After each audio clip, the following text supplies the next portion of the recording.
Ерөнхий ивент итгэгч дэлхийн хамгийн нэмэгэн живх Baby Lab. Өөрийгөө хайрлая, Oxy. Сайн байцгаана уу Soul Lab-ийн үзэгчдээ, та бүхэнтэйгээ шинэ дугаараараа дахин уулзж байгаадаа маш их баяртай байна. Ингээд өнөөдрийнхөө дугаарыг эхлүүлэхээс өмнө та бүхэндээ уламжлалган Soul Lab-ийнхаа ивент итгэгчдийг танилцуулъя. Soul Lab-ийн маань ерөнхий ивент итгэгчээр дэлхийн хамгийн нэмгэн живх дерматестээр баталгаажсан Baby Lab хамтран ажиллаж байна.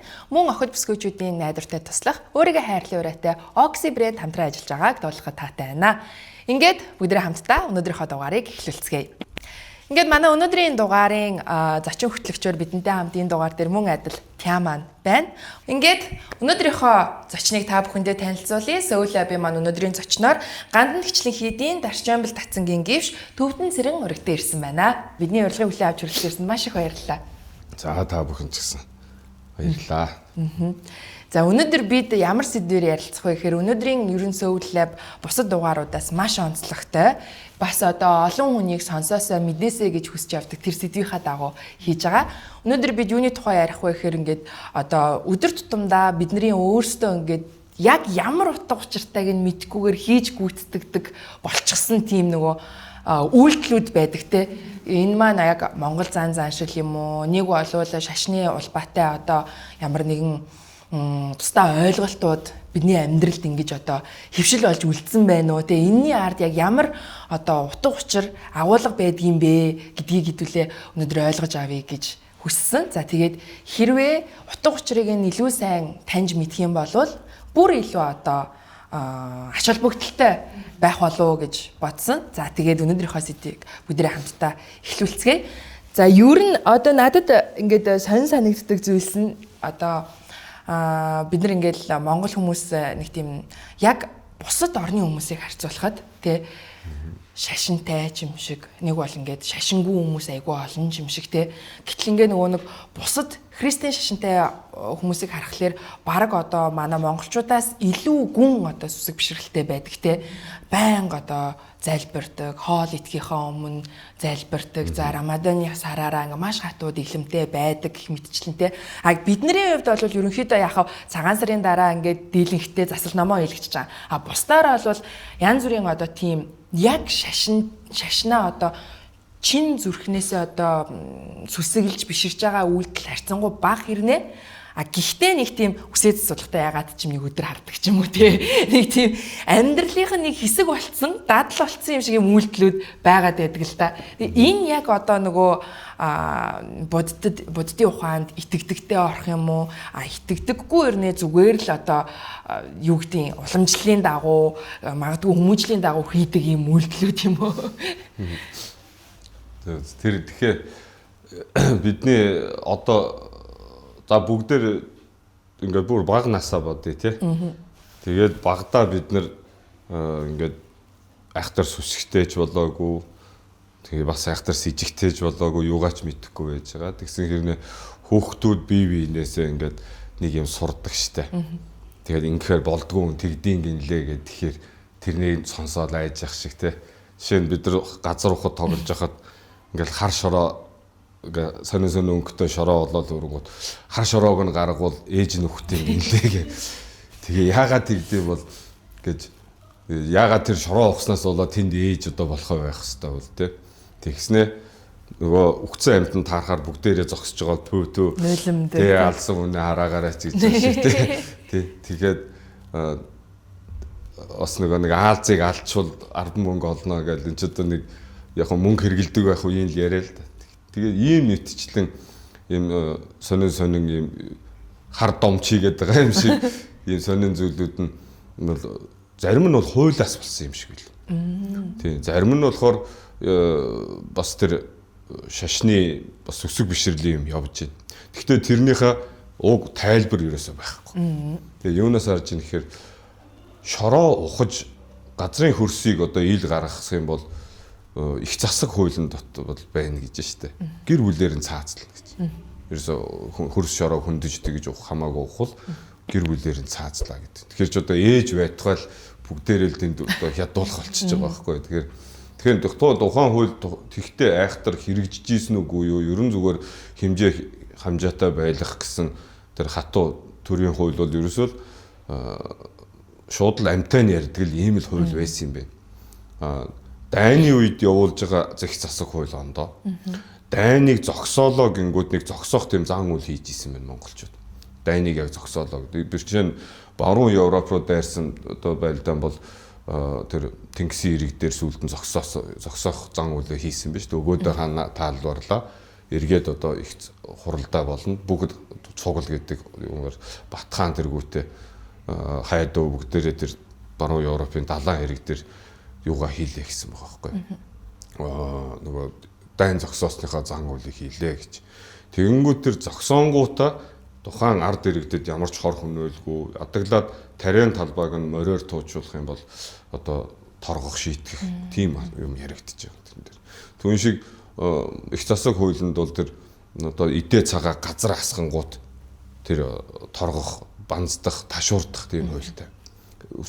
Малын буян ишгийг одоо хэрэггүй хий дими одоо тэ нялх төлөөс нь авсан өглгөө авсан хэрнээ тэрийг хамаа намаагүй ингэж асгаж зутгасны ял шийтгэл тооцож байна. Мал аж ахуйтай Монгол. Тэгэхээр бид нар тэр малын буян хишгийг хамаагүй асгасандаа хүлцэл өчиж авж тухандаа тэрнээс ингэж айдас авд. Тэр айдас авж байгаа нь тухайн шийтгэлийг хөнгөрүүлэх нэг үндэслэл байсан байна тэр нь бас. Тэгэхээр энийг бол бид нар одоо болдгоон гинлээ гэдэг нь хуулинд нь бүр шингээгээд өгсөн их засаг хууль. Тэгээд тэр газар шороог ухуулдгүй байсан байна. Тэр атсан юмн доогоор ордгүй байсан. Та нар санаж байна. Одоо хүртэл нэг уралжин атсан дундуур гардгүй чинь ард авиш дээр бэлэн гараад ирж байгаа. Тэрийг ярих хэрэггүй ойлгомжтой заяа. Тэнд угаасаа өгчөлийн ярианд бол хүнийг хорлож тийм атсан юмн дээр хараал ингэж бүтээж тавьдаг байсан гэж дээр үед. Тэгээд тэр улсын нутгийн хүмүүс мэдхгүй тэр доогоор ороход химэрлүндаг нь булаадаг одоо хулгаал хорлолд өртүүлдэг тийм юм байсан юм байна л да. Тэгэхээр атсан юмн доогоор ер нь битээ гарч ий гэдгийг бол энэ бол бас нэг үндэслэлтэй юм байна. Тэр амтэн өгцөн байхад нулимаад байдаг нь бол Бурхны номон дээр бол байна. Бурхан багшийн айлцсан олон тарин дотроос Бурхан багш ингээл сууж байгаа бүх шавнартаа нэг дор ингээл бүх юмыг заагаад суусан хүн биш байна. Тухайн үед нөхцөл байдлаас ингээ ургаад юм асуухад тэрэн дээр нь Бурхан багш энд ингэд юм нэг ийм бас нэг арга байд юм шүү гэд номлосон номууд нь тэрийг төвөрлөж аваад жишээ нь засалтай холбоотой номуудын төвөрлснийг бол сундуу гэдэг судар гараад ирж байгаа. Тэгээд тэр өөд болоочийн ном тэргүүт нь бол голдууд Бурхан багш нэг ижитэйгээ уулзах га Тэнгэр рүү нэг хэдэн сарын хугацаатай дэлхий дээр эзгүй байсан гэж үздэг. Тэр Тэнгэр рүү морилсон довцог нь одоо энэ тэгт байна. Буцаад буухтаа өөр газар Санчи гэдэг газар ирсэн байна. Буусан. Тэр газар нь тосож авсан бурхан нь тэр Зандан зуу одоо бүрээдэд байгаа Зандан зуу. Тэр Зандан зуу Бурхан багшийг эртэл яг бурхан шиг ингээд зандангаар бүтээсэн бурхан багш өөрөө 10 наалцсан. Тэгээ бурханыг эртэл тэр бурханыг орлоод шавнырын тэр Салжил хаан тэргүүтээ эзэн хаадад номлоод тэгээ бурханыг харахгүй байх их хэцүү байна. Та нэг төлөөлөгч ядаж үлдээ гэчээ гэхдээ тэндээс уралхуун тэнгэр вишүү гарма бүтээж явуулсан. Тэр Зандан гошир Зандан бурхан бол яг хүн шиг номоо номлож ийсэн нь бурхан багшийг тэр Санчи заларж ирэх үед нь тэр дээшээгээ бурхан өөрөө заларж ийна гэд нийт хүмүүстэй очиж угтаж авахдаа дээшээ харсан чигээрээ буцаа Зандан болцсон. Хүн шиг байдлаа хураагаад буцаа Зандан болсноор одоо тэр Бүрээдийн Зандан зууд тэр шүтээ ингээд дээшээ харсан тийм бурхан байдаг босоогоор. Тэгэхээр энэ бурханыг яг манжийн засаг сүнэх үеэр нөгөө улаан юуны хувьсгалчдын бослогоос өмнөхөн тэрийг Бүрээдүүд нааш нь Бээжингээс хүрээгээр дамжуулж Бүрээддээ залсан юм билээ. Тэгээд тэр бурхан их агуу нандин шүтэн гэж бид нар бол Бүрээдийн итгэлт хам руу ингээд очиж мөргөнө гэж ярьдаг. Гэтэл тийм нандин шүтэн байхад тэнд очиж мөрөх тухай ойлгохгүй байгаад байна. Тэгэхээр том багш нар бол Монголд амьдарч байгаа төвд шавнартаа ном заадаг багш нартаа та нар Монголд байгаа дээрээ тэр Зандан зууд мөргөөрэй гэж хэлж явах юм билээ. Тийм нандин шүтэн байна шүү гэж. За тэгэхээр тэр Бурхан багш тэгээд Тэнгэрийн орон залрах үедээ юу хийсэн бэ гэхээр ижийтэйгээ уулзсан. Ээж Махамая хатан бол өөрийн төрүүлээ 7 чоноог өөд болцсон. Тэгээ өөрийнхөө охин дүүдээ захиж үлдээснээрээ жигүн дагам хатан Бурхан багшийг өрлөг их болж өсгсөн шүү дээ. Тэгэхээр энэ төрсөн эхийнхээ ачийг хариулах гэж Тэнгэрийн оронд очиж тэр нөгөө нэг өдрийн мацаг санваар тэр мааны нүгнээ тэргүүтэн зааж ээжтэй одоо та буян сайн хийвэл энэ Тэнгэрийн төрөл бол туйлын жаргал биш ээ. Тэнгэрийн төрөл ингээд буйнаа барж идэлж дуусаад буцаад доошо бууж ундаг жамтай. Тэгэхээр та сайн буйны сайн хийгээ өрөөл тавьж ингэж энэ орчлон нийтийн зовлонгоос гарах нирваныг олохыг одоо зориход ийм их буян хийх хэрэгтэй гэж ээжтэй одоо ээжтэй гэж байгаа боловч ээжээрээ тэргүүлээд бусад одоо бүх тэнгэрүүдэд ном номлохдоо тэр муу заяанаас аврах ансан жомжуудтай айлцсан байт юм л.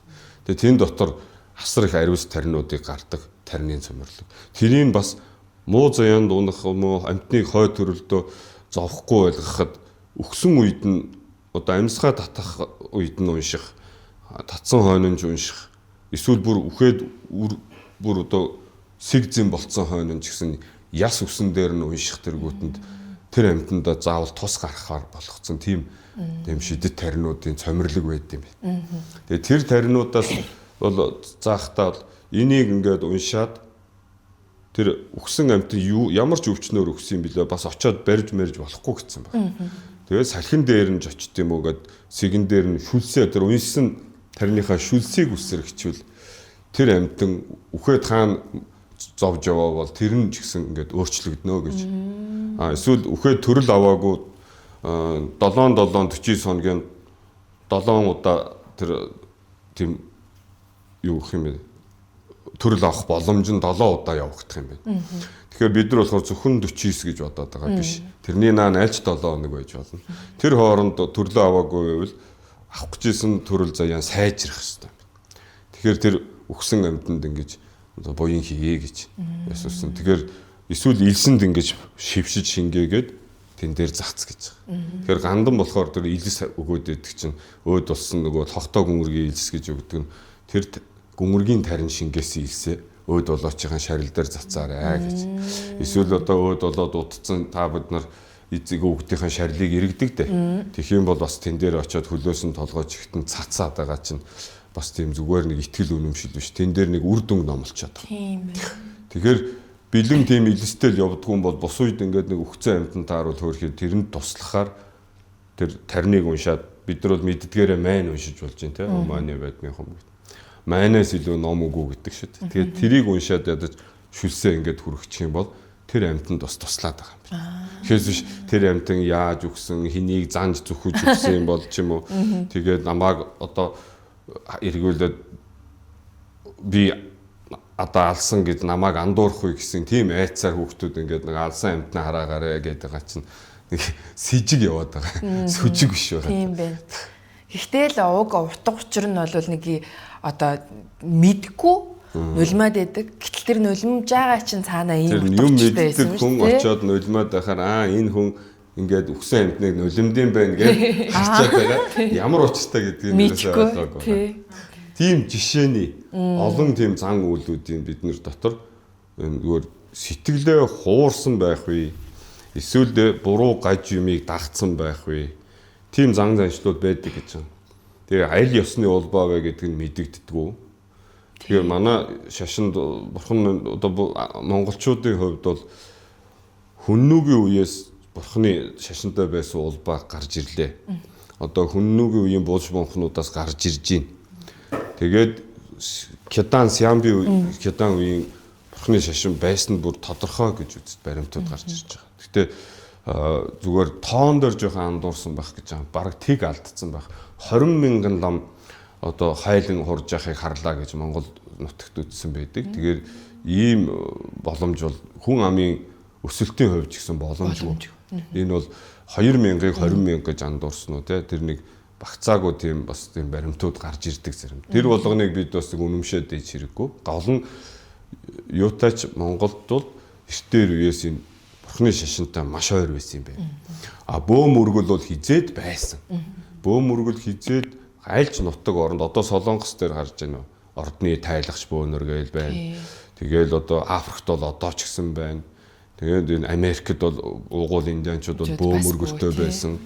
Тэгэхээр энэ эртний бөөм өргөл гэдэг бол ямар ч газар нутагт хинээс заалахгүй бий болдог анхны шашны одоо юу байхгүй урсгал шашинлаг бус яг бөөм өргөл гэж хэлдэг. Яг байгальтайгаа тодорхой хэмжээний нэгэн дагсан философигүй. Тэгээд тэр онг тэнгэрийн зарилгийг дагаа явчихдаг. Тэгэхээр энэ байгалийн үзэгдэл дээр гамшиг тэргүүтэнд бол хүмүүс аврал ирж ямар нэгэн эзэм тэнгэр энийг захирж ийн бидэнд нэг юм илгээж ийн гэж үзээд тэрнтэй холбож харьцаж эхэлж байгаа хүнээ бол онго зайран гэж удган эмэгтэйгээ удган эрэгтэйгээ зайран гэд. Тэгээд тэр хүнээр дамжуулж харьцаж эхэлж байгаа байхгүй. Тэгэхээр бөөм өргөлийн ус бол унган гэж ярихаас аргагүй. Гэхдээ бөөм өргөлөөс илүүтэй хөгжөөд эхлэхээр хүний оюун санаа философик зүйлийг нэхэмжилж эхлэхээр шашин үүсэж байна. Тэр нь болохоор бүр буддизмаас өмнө бол хиндуизм байсан байна. Бурхан багшийн сургаалаас хойш 400 жил болоход тэр одоо исламын ёс үсэн 600 жилийн дараа христийн шашин үүссэн болж байгаа. Жүүдүүд бол нэлээд эрт байсан юм шиг христээс өмнө тэр хуучин библи гэж яриад байгаа чинь тэдний улбаатай. Тэгээ эдгээр чинь ерөөсөө нэг үзэл санаанаас ургаж гарсан өөр зан заншлуудаараа исламын шашин, христийн шашин, жүүд гэдэг ингээд урд хойноо орсон нэг юм ижил төстэй салаанууд байна. Бурхны шашнаас ялгаатай нь болохоор яг тэр эзэн бүхнийг бүтээгч нэг эзэн байна. Тэгээд тэр хүн биднийг болохоор ингэж ивэж те биднийг одоо хайрлж инэр шагнаж биднийг бүтээж бас шийтгэхэр гэвэл биднийг бас мөнхийн там мөнхийн деважингаар шагнаж шийтгэх ийм боломж бүхий ийм юу байна гэж үзэж байгаа тэр. Бурхны багш болохоор өөрөөс нь байхад нь асуусан байдаг. ертөнцийг бүтээгч эзэн байж болох уу гэж байгаа юу гэж.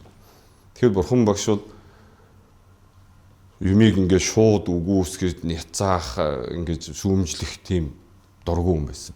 Бурхан багш бол юмыг хүндэтгэлтэй ханддаг. Ягаад тэгэхээр тэр шашныг шүтээд хүндлээд ингээд явж байгаа бол тэр хүнийг бол бурхан багш тэр шашнаа гин хөндлөж үзэх хэрэгтэй гэж. Тэгэхээр үгүй гэж хэлээгүй, байхгүй гэж хэлээгүй. Би олоогүй гэж хэлсэн. Тэ ертөнцийг бүтээсэн хүнийг эзэн би олоогүй гэж. Тэгэхээр одоо байхгүй гэдгийг маш тийм юугаар бурхан багш хэрвээ байсан бол бурхан бүхнийг одоо олж мэдж байгаа хүн бүгдийг тэр хүн олох ёстой байсан тий. Тэгэхээр бурханд итгэж байгаа хүний хувьд бол байхгүй гэж хэлж байгаа юм гэж ойлгоно. Бус хүмүүс нь болохоор буддаа л олоогүй байгаа гэж хоёр утгаараа. Тэгэхээр монголчуудын зан заншлаас нэг зүйл ажиглагдсан та нар хараарай. Юмд учирж унсанган заавал хайж юмны дараагийн үр дүнгээс сургамж авдаг. Маш мундаг. Одоо тэр цаг агаар, од гариг ингээд маргааш цаг агаар ямар байх вэ, энэ сард ямар байх вэ гэдгийг харж ажиглж чадчих штэ. Тэ. Тэг тооцоолохдоо тэр зурхаачд тэгээ монгол зурхаачдын тооцоолыг та нар харахгүй. Ягаад заримдаа шиний нэгэн байхгүй байна. Ягаад заримдаа зарим өдөр хоёр байгаад байна. Тэр чин тэр тусгай харагдах хэвээр однууд байна. Яг шиний нэгэнд ганцхан харагддаг од гэж байдаг. Тэр од харагдахгүй сар байд юм байна. Тэрийг тооцоолчих шít бүр. Тэгээд тэр шиний нэгнээс од гараагүй юм чинь шиний нэгэн байхгүй л. Тэгээд заримдаа нөгөө од хоёр давхцаж гарч байна. Хоёр өдөр. Тэгэхээр хоёр шиний нэгэн. Хоёр нөгөө өдөр маань хоёр болчиход. Тэгээд зарим сар урт болдог. Өвлийн сар нэмэгдэл нөгөө илүү сартай. Дутуу сартай гэдэг. Ингээд энэ бүхэн чинь автоматар зориудаар хүчээр тааруулж байгаа биш. Од гаригийн хөдөлгөөнийг маш нарийн зурж тааруулаад тэгээд тооцоолж байгаа. Тооцоолохдоо монгол зурхаа бол Монголын газар нутгийн тодорхой цэгээс одоо харж зурдаг. Хэвээс тэр Бээжинд очиж зурхгүй. Тэ байгаль далайн цаана очиж зурхгүй. Тэгээд тэр зурсан зургаа болохоор Монголын тэр төгс буянтын зурхаа маань урд Бээжингийн цагаан хэрмээс хойд байгаль далайн нуур хоёрын завсарт байгаа Монголд төр гол одоо Монгол нутгийн газрын хуваараар авч зурна гэсэн байна. Тэгэхээр бид өөр зурхаатай харьцуулах утгагүй болчихж байгаа юм. Тий. Тэгэхээр энэ дээр монголчууд харин нэг цагаан саран дээр хэрүүл хил ам хийгээд байх нь арай цөөрчгүй дээ. Жил болгонд нэг төвхтэй тий цагаан саран шинэлээ буруу шинэлээ тэрнээс зөрлөө гэж сарын наан цаана орлоо Тэгэхээр гэж. төгс буянтаа л зурхаачд барьж байгаа тохиолдол зөрөхгүй байгаа. Төгс буянтын зурхаагаас өөр зурхаа гаргаад ирэхээр утгагүй болчихж байгаа. Нөгөө одоо ламингийн лувсан данзан жанцангийн зурсан зурхаа шүү дээ. Тэн дээр та нар тэр бишгэн календарын нүүрэн дээр идэг штэ. Одоо орчлонгийн од гарыг одоо олон амьтанд сайн муугаар нөлөөлмүү. Огоорж авахыг мэдүүлэхийн тухайд би оддын зурхааг бичвэ би гэж хэлж байгаа. Тэгэхээр энэ од гаригийн хөдөлгөөн бидэнд нөлөөлдөг. Тэр нөлөөллийг нь тооцоол зураад эрсдлийг нь хаах болгоомжлох арга замуудыг бүгдийг зурж тооцоолохыг бидний иргэний одоо энэ ахуйн хэрэглээний зурхаа байхгүй. Тэ. Тэгэхээр энэ зурхаагаар бид нар яг хөө энэ жил та жил нь орсон юм байна. 33-ны мөчлөгтэй байна. Чи мингэн гололж өнцөгдөж гээд бүх тэн дээрээ нөгөө од гаригийн нөлөөлөл нь таны хувьд яаж тусах вэ гэдгийг чинь тооцоолоод өгчөөр тэрийг дом заслаар жишээ нь шиний нэг нь мөрөө гаргахаас ахуулаад тэнд бас бэлэгдэл яваад ах шиг байна. Хоёрдугаар тэр янз бүрийн юм хаяал тарин уншаа шидэл энэ дом яваад байна тий. Тэгэхээр нөгөө урд нь сууж агаад нэг юм хийлгээл нуруу турууг нь мингний өнгөтэй давгаар нь арчуулж энэ чинь голдуу домын чанартай. Тэгснэ ном уншуулга нь болохоор гандан юм ингээд бичүүлчдэг. Заавал суух албагүй. Өөрөө ихөө нэр дээр өөрөөсөө юм гаргаад ингээд өргөл юугаа бичүүлээд захиалга өгөхөөр тэр ном тухайн номын нөгөө нэрэнд ингээд тэр маасанд ингээд ороо явчихдаг. Тэгэхээр бид нар болохоор их аминч бодолтой л да. Яг урдан суугаад зөвхөн надад зориулаад. Уншихаар ингээд бүх юм надад ингээд буулгах шиг тийм. Эсвэл буян номон дээр тийм биш юм байл л да. Буян ном чи олуулаад нийлээд байх тусам олон хөгжөөд мас хүчээ авч идэг ном.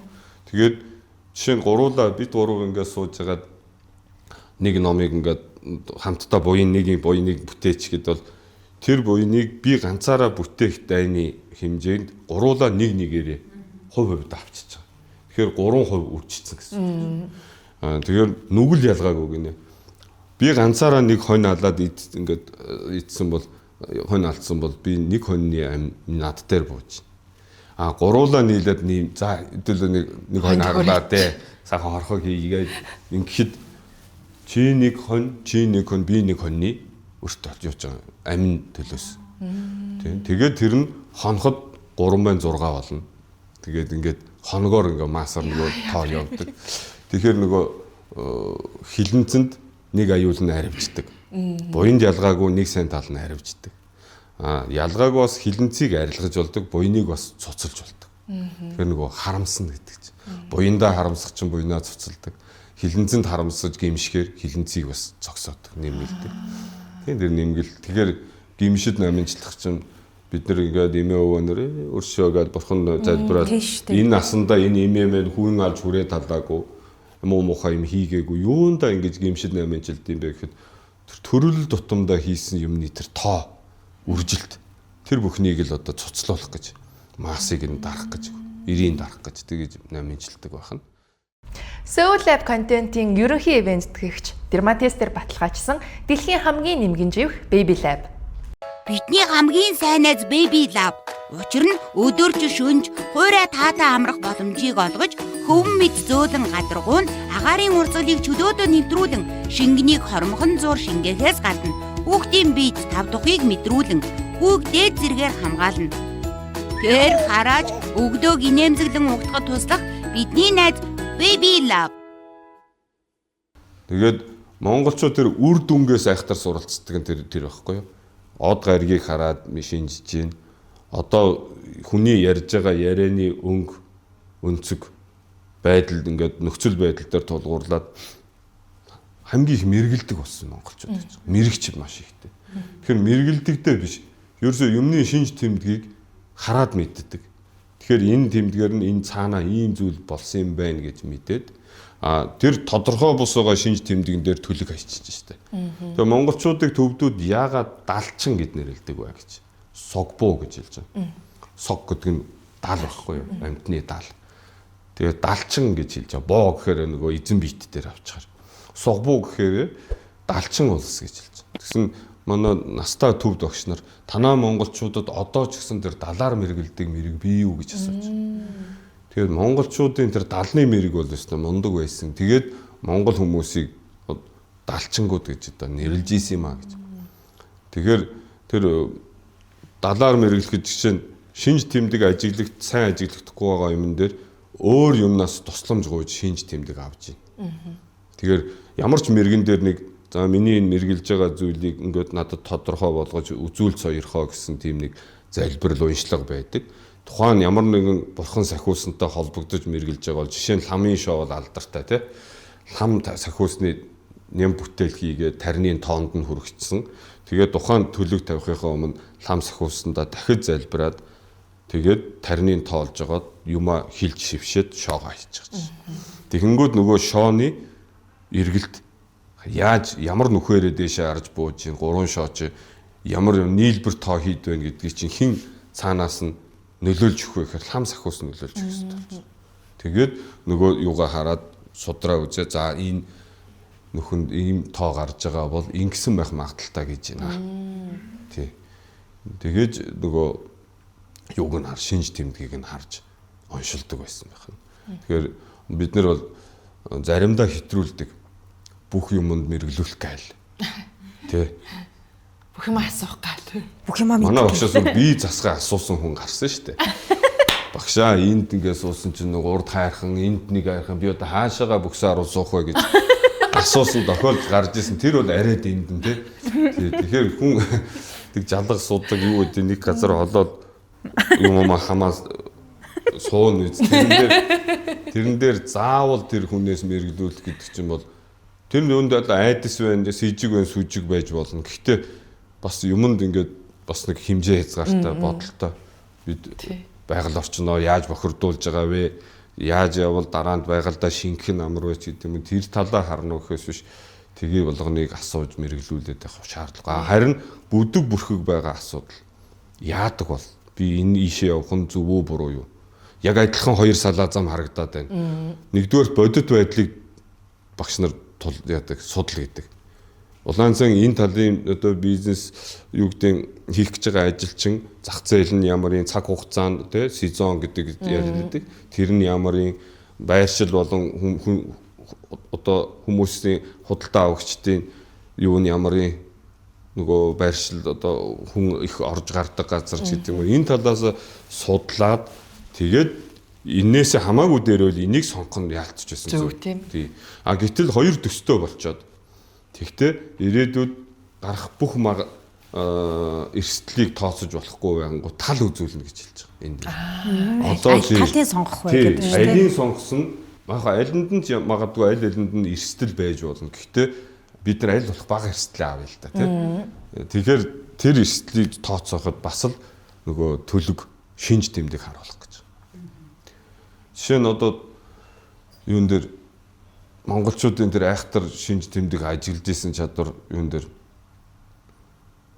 Осондовский гэж хүн монголоор дайрч өнгөрөөд баруун өнгөрн Штенбергийн дэргэд ажиллаж исэн хүн биш үү? Тэр хүн Аратан бурхтын орноор гэдэг гайхамшигт ном бичсэн.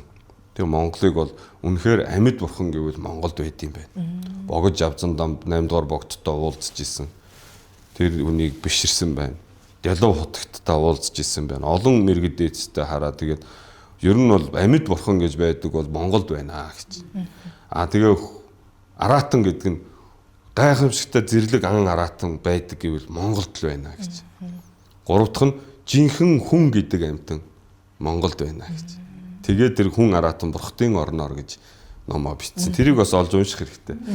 Тэгээд тэн дээр бол монголчууд юус айхтар юм а гэж. Юусо захын хүм эргэлжт юм байна. Тэг бас тэгэхээр мэрэгэн дуртаадаа биш. Юмыг ер нь ингээ ажиглаад шинж тэмдэг нь сайн тад санагдахгүй бол шууд үзэл энэ зөв байна. Тэгээд сүүлд нь үр дүн дээр ажиглчин дахиад. Нэрээ миний тэгд мэргэлэхэд тэр зөв байж. Тэг. Их шудраг бас төлөг тавиулаад хэрвээ зөрвөл тавиулсан төлгөндийн өргөл барьцыг буцааж авах хэрэгтэй. Гоё гоц шудраг. Шудраг өстой шудраг. Тэгээд нөгөө танаа эхнэрийг би ам гарахгүй насны хэмжил дуусчаа гэсэн хүнийг очоод буцаад нөгөө барьцсан хадаг юм бүг аваад иргээд явуулсан чинь нөгөө хүн миний төлөг тэр зөрөөгөө дээ гэж байгаа дахиж үзчихээд та надтай уулзсны дараа хинтээ уулзсан бэ гэсэн чинь нэг хувилгаан хүнтэй таарад нөгөө хүн нь та түн чи юу гэж гэсэн чинь ингээ насгүй болж гинэ гэсэн чинь тэгж гинэ за тэгвэл өгөхгүй гэж хэлээд эхнэрт нь 3 жилийн нас өгсөн байсан гэж. Тэгээд нэрэл 3 жилийн дараа өдөлж исэн тухай. Тэгсэн хойтын амар санаа байна шүү дээ. Чингүн нөгөө хиний манжи эсрэг эхлээ манжийн нэг жанжин шүү дээ энэ юм чи. Тэгээд манжи эсрэг буцаж босоод тэгээд услах нь амжилтгүй болоод зүхтаасан. Зүхтаахтаа одоо баруун зүүн гарын монголчуудаа босгох гэж үзээ дэмжлэг авч чадаагүй. Тэгээд Оросоос дэмжлэг авахаар Оросын хил рүү явж байгаа баригдсан шүү дээ. Тэгтээ тэр хүний юун дээр түүх нь болохоор Хухаа сайр гэдэг нэртэй одоо хил орчмын ойр газар өндөр настай өвгөн хүнээс хонь хариулж исэн өвгнөөс хилийн зурвасаа замаа асууцсан. Тэгээ нөгөө өвгөн Монгол өвгөн ингэж амар санаа хараад их хилгэнж ууралж Хүүмэн чи уг нь нүдэндээ галтаа нүүрэндээ цогтой их баатар хүн байна. Зүгээр нэг зуулчилж яваа хүн биш, холын зоригтой яваа хүн. Тэгээ миний хөө ямар томоогүй юм бэ гэж. Ямар одоо юм боддгоо хөхтэй гэж. Чи нэгдүгээр газрын нэр асуух хэрэгтэй байсан. Энэ их онцгой нэртэй газар Хухаа сайр гэж. Тэгээ ийм газар өнөө маргашгүй үхэх гэж байгаа өвгөн хүнээс чи зам богино хөлийн мал хариулж яваа гэж байгаа байхгүй. Хол явж чадахгүй. Хол явахгүй богино хөлийн мал хариулж яваа. Өнөө маргаашгүй болцсон өвгөн 100 хүрсэн өвгөн хүнээс чи зам асуулаа. Чиний үйл чинь бүтгүүдээ гэж. Тэр ч одоо мэрглээгүй шүү дээ. Зүгээр тэр ингээ юмны шинж тэмдэг бэлэг дэмбэрэл яаж шүтэн барилга нь яа таарж байгааг ажиглангуудаа тэр өвгөн харамссандаа загинсан байдаг амар санаг. Тэгээ чи хол яваа хүн чи ингэж болдгүй юм. Газрын нэр асуугаад онцгүй газар бити юм асууж ярьж холын юмаа бити асуу. Тэгээд идэр залуу сайхан залуу хүнээс хол морь ингээ хол явдаг те хүлэг морь одоо хариулж яваад адуу хариулж яваа хүнээс чи асуух хэрэгтэй байж явна. Тэгвэл бэлэг дэмбэрлэн чиний ажил цаашаа их сайхан явхаар байлаа өгнө гэж. Тэгээс утгатай харамсаж байгаа. Тэгэхээр энэ юу хэлж байгаа юм мэрэг биш. Мухар сүсэг биш. Энэ бол ерөөсөө тухайн зүйлийн шүтэн барилга яа таарж байгааг ажиглаад ингүүл дараа нь ийм байдаг. Монголчууд тэрийг ажигласан. Тэгэхээр энэ болдгоо маа гэж хэлж байгаа байхгүй. Тэгэхээр эндээсээ монголчууд хамгийн энэ шүтэн барилгыг номлодог. Зарим талаараа та нар нөгөө фэнкшүүтэй их төстэй шүү дээ. Фэнкшүү чинь бас тэр нэг юмны нэг дэмбэрлийг судлаад идэв юм шиг. Дэмбэрлэр нь ингээд ингэж тавьвал дэмбэрл нь муу болохоор болдгоо. Муу юм болдог. Ингэж байршил болон өнгө зүс имижийг ингэж тавьвал энэ одоо бэлэг дэмбэрл нь их зөв болдог гэдэг. Тэгэхээр тэрнтэй шүтэн барилгыг их судалж гаргасан тийм ажиглалтаас гарсан юм уу гэж би болцсон зүгээр. Тэгээ монголчууд бол тэр талаасаа буддын шашин бурхан багш бол шүтэн барилгыг л номлосон. Даваа динжүн үзэл нь шүтэн барилга. Номлол нь явдал нь болохоор одоо үйлдэл нь хөнөөлгүй гэж байгаа байхгүй. Бурхны аливаа шашныг ерөөсөө үзэл явдал гэдэг хоёр зүйлээр нь ингээл шууд хараа явчих болтой. Ямар үзэлтэй? Яаж вэ? Игээл юу үйлдэл нь юу гаргаад байна? Тэгсэн бурхны шашин бол аль болох амьтанд гай болохгүй. Тус болохыг жичээж байгаа л да зүгээр наандаж гай болохгүй хөнөөл үзүүлэхгүйг л нэгдүгээрт тавьж байгаа. Хоёрдугаарх нь болохоор тэр саад суур үзэл нь болохоор аливаа юмыг бүтээгч эзэнд итгэдэг. Юмс бүхэн өөрийн харилцан хамаарлаас болдог. Шүтэлцээнээс. Тэр талаас бурхны шашин бол юу гэх нэг шинжлэх ухаантай нийцээд байгаа шалтгаан тэр байна. Бодит байдлыг л нэхэд идэг. Тэгээд бодит байдлаас хэрвээ үнэхээр зөрж ивэл тэр миний ном биш гэсэн бурхан багш өөрөө. Миний номлол биш. Цаасан дээр алтаар бичсэн байсан ч тэр хамаагүй гэж. Тэгээд бурхан далаа өгшөөс асуусан байсан санаар анзаарсан. Хэрвээ шинжлэх ухаан ингээд янз бүрийн шинэ юм гаргаад нээлт хийгээд тэгээд бурхны шашинны номтой ингээд тэрэн зөрөөд танаас ингээд асуувал та яах вэ гэсэн чинь бодит байдал гэсэн бурхан далаач тэгвэл номлолыг өөрчил гэж байгаа байхгүй. Тэр номлолыг баримтлах албагүй.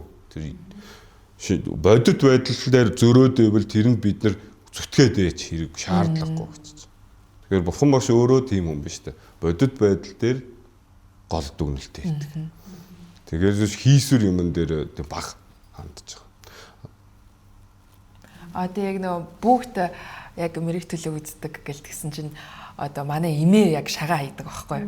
Тэр нөгөө хөшүүн болохоор чинь эмэг юм уу ингээл айгүй гамж байгаа хүн болол нэг юмд хийгээл тэгэл мартчихж байгаа. Нөгөө хайчлаа гэж аягаал тэгэл нөгөө шагаа хайсан чинь нэг битүү юм дотор л байна л гэж буугаад байна.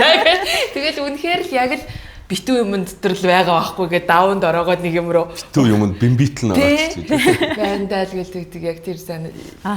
Түрүүн харин ярьжсэн шүү дээ. Одоо бурхны шашин ер нь монголчууд ингээд аль болох байгаалд за тэгээд амьд амьтдад хамгийн одоо ээлтэй хөнөөлгүйгээр байхыг одоо зориг гэх юм уу те амьдралынхаа утга учир болгоод амьдардаг эртнээсээ л бид нар ч нүүдэлж авах хүн тийм. Гэтэл миний одоо яг нэг имзгэлдэг юм нь болохоор хүмүүс ингээд хемра сэргэн.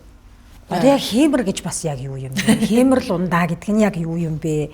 Тэгээд нэг юм ер нь бол аймаг болгонд бол бараг сум болгонд л нэг мод байдаг те. Очоод тэр модонд ингээр хүсэл биелдэг. Тэндээс очоод тэрийг шүтгэхээр ингэдэг. За тэгэл бас нэг янз бүрийн хад байдаг. Хүслийн одоо хөвсгөлд бол хүслийн арал гээл тийшээ хүмүүс ингээд очдог. Тэгээд тэр газруудаар очижхлээр нөгөө байгаль маань бүр ингээд одоо дорцсон гэх юм уу ядларцсан хүний хүлд дарагдцсан одоо муухайгаар хэлэхэд бүр хогондоо баригдцсан яг тэр нөгөө нэг зориг нь уг нь одоо зөв юм шиг хэрнээ тэрийг ингээд үйлдээд байгаа юм байгальтай айгу хайргүй энэ талаар хүмүүс жоохон буруу ойлгоод тэрийг хийгээд идэм болов тэрийг заавал тэнд очиж эсвэл одоо нөгөө хемра сэргээж ингээл машинаар чон хөөгөл очиод буудаал тэгээл идэг яг тэрэн дээр нэг юм буруу ойлгоод байдаг юм шиг надад санагдаад байдаг байхгүй юу. Тихгүйгээр одоо гэрээ нөхцөл гарын дөрөх материалар гэдэг шиг тий. Хемра яаж одоо ингээд яаж хемра сэргээсэй гэж тий айтайхан дундаатай амьдраад авах вэ. Сэргдэг юм яг мөн үү? Мөн үү? Ундаг юм уу? Яг тэр яг хаана байгаад байна тий. Чононд байгаад байд юм уу эсвэл тэр модонд байгаад байд юм уу яг хаана байна вэ? Тий. Тэгэхээр юу одоо сүлд хемэр гэдэг хоёр тустай юм шиг. Тийм. Сүлд гэдэг нь ингээд бидний нэг цогж авахаа. Хемэр нь болохоор тухайн хүний нэг сэтгэл өөдрөг байдал тэгээд юмсын бүтэмж, үүлийн бүтэмж хоёр дээр нөлөөлдөг гинэ. Тэгээд хи мор гэсэн байгаас төвдөр лүн да гэж аахгүй лүн да. Лундаа сан гэдэг лундаа гэдэг. Хемэр лундаа гэдэг хоршоо үгээр тий ярьдаг та хемэр лундаа гэдэг. Эсвэл нөө сүрж авахаа гэж сэвжид гэж төвдөг үгүй шүү дээ. Сэвжид. Тэр их сайхан сэвжидтэй шүү гэдэг чинь сэвжид маа гэдэг нэртэй хүн байдал байдаг шүү дээ. Тэр согж авахаа тэрийг багш маань одоо энэ бол шинжлэх ухаан юу юм шиг байна. Манай багш өөрөө хүртэл одоо гайхах хэлж идэх байхгүй. Сүл дуутахын өмнө тэр химжсэн грамалсан бүс. Сүл дууцсны дараа тэр бүс зүгээр жин дарцсан бүр. Илт юм. Юу ороод ирсэн юм бөө мэдчихэж байгаа байхгүй. Тэгэхээр яалтчгүй нэг юм нүдэн дээр тэг ингээд харсаар байтал тэр зүйл жин нэмэгдэж орж ирж байгаа нэг зүйл байна.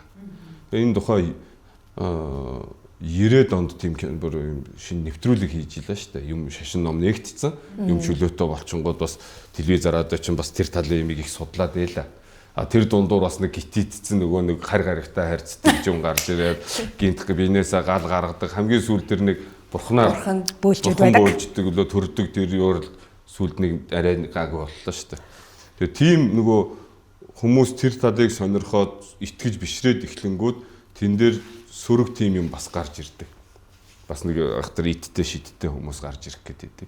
Тэгээ тэрэн дээр бид бас жоохон цензуртай хандах хэрэгтэй. Тэрүүгээр яг ингээд зөв хүмүүсээ нэр хүндийг унгаад эхэлдэг байхгүй. Жишээ нь монгол хүн гадаад очиод нэг муухай юм нэр хүндийг унахчаар дараагийн монгол хүмүүс очиход айгүй хэцүү болчихдог шүү дээ. Яг тэр шиг. Тэгээд хемор гэдэг нь болохоор тэр хүний биед ерөнхий нөгөө хий биетэй холбоотой гэж үздэг. Энэ бол сэтгэл санаатай нэгт. Сэтгэл гэдэг чинь хөдөлгөөн альва нэг хөдөлгөөн хийхдээ хийг хөлгөлдөг. Хийгээ хөлгөлдөг учраас тэрийг морь гэж нэрлэдэг шүү дээ. Хий морь гэдэг. Тэгэхээр тэр хийний хөдөлгөөний зөв зохицол нь зөв сайн байхад бүтэмжийг харуулдаг. Тэгэхээр сэтгэлээр их унах нь хөлөг унаа морьтойгоо хамтлан ундаа юм байна. Тэгэхээр санаа сэтгэл ингээд юмд гундаад шанаашраа шаналаад сэтгэлээр ингээд альва нэг юмд гутарсан хүн байдаг штэ. Тэр бол хямрд автоматар зүгээр унчиж байгаа тэр. Тэгээд сэтгэл жоохон өөдрөг ингээд юмд заа яг бас хүндийг ийм юм тохиолдож болно доо гэд. Гэхдээ юмд сайхан тэрийг эрэг талаас нь хараад өөдрөг хандаад юмны сайн талаас нь хараад ингэх юм бол хүний нөгөө сэтгэл занаа дээрдэд ирэхээр хиймэр чин давхар дээшлдэг. Тэгээд гэрийн арга гэвэл гадаа байгальтайгаа харьцах хэрэгтэй. Тэр чон хөөгөөд байгаа хямрын асуудал биш. Тэр хүмүүс чоныг мэдээж хот дотор хөөцөлдөөгөө. Гадаа нар салхинд те тэр салхисаа бэр уул усандаа гараад тэгээд ингээд нэг чоноо харахын тулд тэр чинь уул овоон дээр гарч ингээд чон уулан дээрээс дурандаад тэр чинь ерөөсөө хүнийг сэргийчж байгаа байхгүй. Тэгэхээр бид нэг ууланд гараад өглөө эрт гэж байгаа шүү бас. Хүний нэг хеморны нэг бас тийм сэргэх нөгөө биеийн тамир хийвэл өглөө би ямарцсан сайхан бясалгал хийвэл өглөө тарих амарцсан сайн гэдэг шиг хеморыг бас өглөө эрт сайхан уулан дээр гараад холын бараа хараад тэгээ нэг жоохон утаа өнөр гаргаад галаа ийлгүй байдлаар тэгээ нэг аргал хомоолч байсан яа тийм заавал арцгаан гэхгүйгээр аргал хомоол жоохон уугуулаа тэгээд тэр сайхан суужаад тэр байгальтайгаа хандаа тэгээд өндөр газар хүний сэтгэл шууд автоматар ингээд дээшилж гоё уужирч тэгээд тэрийг дагаад хямарчин ус босоод ирж. Тэгдэг шүү те уулан талхаа алт ингээл богдол руугаа гарчаал ирэхээр л нэг гоё. Тэгээ хямрын дарцаг гэдэг нэг сэдв байна те. Тэрэн дээр болохоор яг тэр дарцган дээр байгаа үг үсгний тэр тарны